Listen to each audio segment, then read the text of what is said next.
My name is Bill Strickland.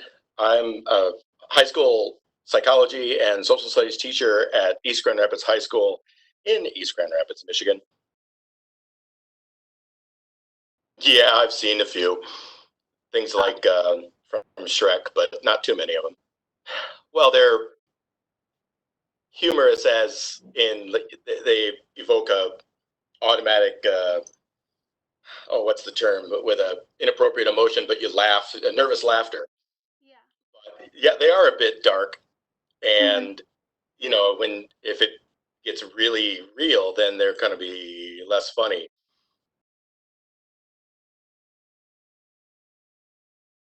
Well, to me, it seems just we've all been dealt lemons, and people are making lemonade. This is, even if you can't win for losing, let's at least have a little laugh along the way.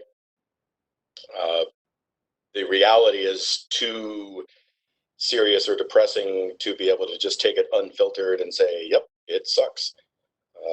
Go from there. So at least you can kind of make a joke about it, give yourself a little bit of an emotional lift.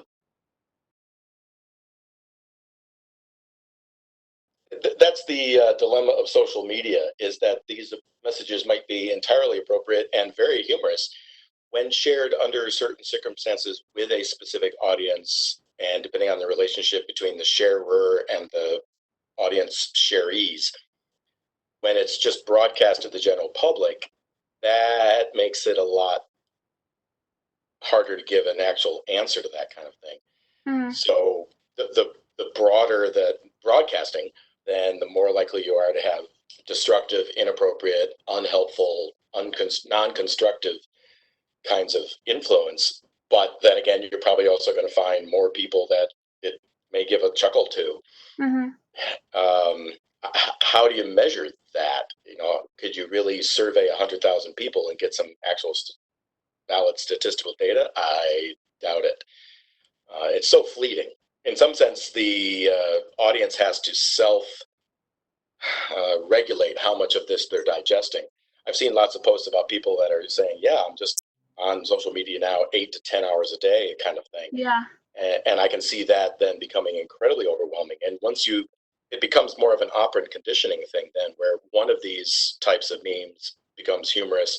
The second one is infinitesimally less humorous, and then slowly, and then eventually it's just like, okay, fine, you've made your joke. Now it's all just dark humor, and a little too dark. So I guess you have to be aware of your own psychological state and say, that's enough. I can go back and get some perspective now by looking at the rest of a more normal reality.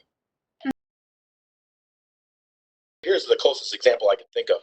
Dr. Seuss, Theodore Geisel, made all sorts of caricatures in his very Seussian style, but he painted Hitler and Mussolini and Tojo in World War II. And you look back now and it's hysterical to see Snozwopolis with Nazi swastikas birthmarks all over him, which obviously represents, okay, Nazi Germany, great, but it's some kind of object to personify or make this animal into something that represents fascism.